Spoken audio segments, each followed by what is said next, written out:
Assalamualaikum warahmatullahi wabarakatuh.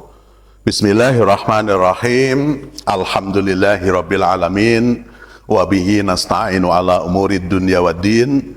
Wassalatu wassalamu ala asyrafil anbiya'i wal mursalin wa ala alihi wa sahbihi ajmain. Amma ba'du.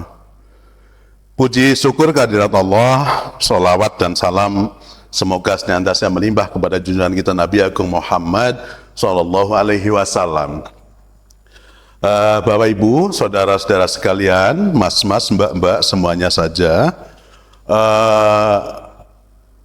dalam hal berpuasa di bulan Ramadan, ada satu tema yang menarik untuk kita bahas, ya, tema ringan tapi nampaknya semua kita pasti hampir seluruhnya sudah mengalami. Apa itu? Saat kita sakit di bulan Ramadan. Ya. Pertanyaannya adalah, sakit yang kayak apa sih yang membolehkan kita untuk meninggalkan puasa di bulan Ramadan atau meninggalkan puasa wajib? Sakit kayak apa yang kemudian menyebabkan kita boleh tidak berpuasa? Nah, prinsip pertama yang saya pakai dan hendak saya ingatkan kepada kita semua adalah satu, bahwa dalam konteks beribadah, ibadah apapun, ya, apa itu puasa, apa itu sholat, maka yang dikedepankan haruslah prinsip ikhlas lillahi ta'ala.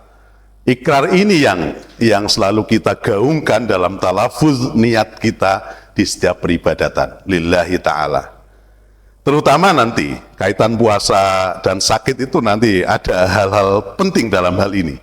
Karena kalau kita terapkan dalam puasa, misalnya, puasa ini kan salah satu ibadah yang unik. Ya, puasa ini ibadah yang unik. Karena apa? Karena orang berpuasa itu bisa ngapusi orang lain, kan gitu kan. Kalau sholat nampak kan, rukun sholat, takbiratul ihram, kemudian apa itu nampak. Orang mendampingi orang sholat itu kelihatan bahwa dia sudah sholat, dia belum.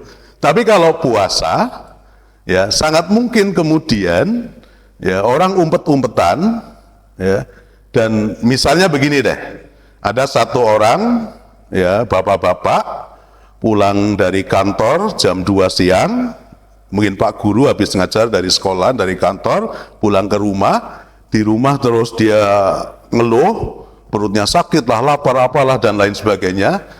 Dalam hatinya dia tertawa karena kebetulan, ya, dia janjiannya tadi di jalan itu baru mampir di warung Padang dan minum es teh dan makan nasi Padang, kan itu. Tapi ngapusi yang lain bisa. Tapi saya ingat, ya, konteksnya itu tadi lillahi ta'ala. Tuhan itu nggak bisa dihapusi. Nah, makanya dalam konteks puasa gini. Nah, sakit dalam puasa juga begitu nanti. Intinya gini, sakit itu kan jenisnya macam-macam. Ada sakit berat, nah ini, ya, sakit berat yang membahayakan diri kategorinya. Inilah yang kemudian dalam fikih nanti boleh orang tidak puasa. Jika seseorang misalnya sakit, kemudian puasa kok dapat memperburuk kondisinya, maka dia boleh nggak puasa. Contohnya apa? Penyakit kronis, ya, di mana seseorang ketika sakit dia membutuhkan asupan makanan dan obat secara rutin, yang kalau itu nggak dikonsumsi, itu dia akan tambah parah. Misalnya dia kena diabetes, gagal ginjal, penyakit jantung berat dan lain-lain. Nek jam itu esok misalnya tidak makan atau nggak minum obat, jam 12 siang nggak minum obat, dia pasti akan drop. Wah, itu boleh nggak puasa. Kemudian ada juga kelas sakit yang kalau dia puasa sakitnya akan semakin parah. Misalnya infeksi berat, mah akut, itu ya. Kemudian dehidrasi parah. Ini juga begitu. Kemudian sakit yang menimbulkan resiko kematian.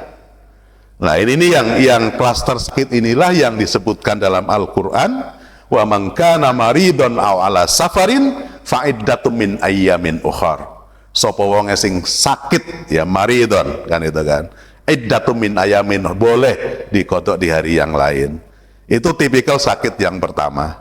Sakit yang kedua adalah sakit ringan. Ini klaster ini secara umum tidak tidak menyebabkan orang nggak puasa, tetap wajib puasa. Misalnya seseorang yang mengalami sakit ringan, ya tidak terlalu pengaruh terhadap kesehatannya, maka dia contohnya apa? Flu ringan, batuk, ya batuk biasa. Kemudian sakit kepala ringan, ya rodok-rodok ngliyeng gitu kan. Kemudian kelelahan, misalnya kelelahan biasa yang tidak parah, nyeri otot yang biasa. Ini yang seperti ini tidak kemudian menyebabkan orang boleh meninggalkan puasa. Nah, inilah yang kemudian sakit model ini yang nggak boleh kita mempolitisir. Ya pulang ke rumah sakit kepala, ya, dan ini yang bisa menilai parah tidaknya. Yang pertama adalah diri kita sendiri. Maka jangan sekali-kali mempolitisasi puasa, mempolitisasi sakit. Ya. Kalau masalah politik sudah biarkan itu urusan mencari kursi kepemimpinan, menjadi kepala apa, menjadi rektor, itu politik. Tapi kalau puasa, no, ya jangan sekali-kali. Sakit flu biasa terus bilang, ya ini aku nggak makan, ini nanti semaput misalnya gitu, nggak boleh. Ya jangan dipolitisir. Gusti Allah itu mboten sare, Gusti Allah itu maha waspada, maha mengerti dengan apa yang dalam hati kita. Jangan politik-politikan dalam hal itu. Kemudian ada jenis sakit kronis yang tidak bisa sembuh. Nah ini yang khusus.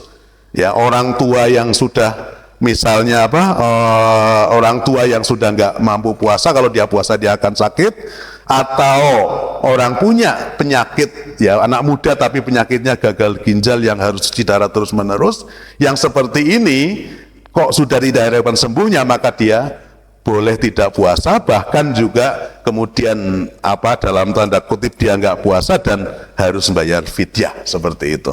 Ini 3 jenis puasa yang kemudian yang berat tadi boleh kita tidak puasa, yang ringan jangan dipolitisir tadi tetap puasa, yang lansia tidak diharapkan sembuhnya lagi, nggak bisa sembuh lagi, itu harus bayar fidyah. Nah maka secara umum syarat sakit yang boleh tidak berpuasa adalah 1, sakit yang bisa semakin parah jika kita berpuasa, sakit yang bisa menghambat kesembuhan, sakit yang menimbulkan resiko bahaya serius, kemudian 1 lagi penting, ada rekom dari dokter atau pengalaman pribadi yang kuat. Ya jadi pengalaman pribadinya jangan sangat subjektif, yang kemudian hanya puyeng dikit, ya terus minta berbuka puasa dengan alasan sakit tadi itu.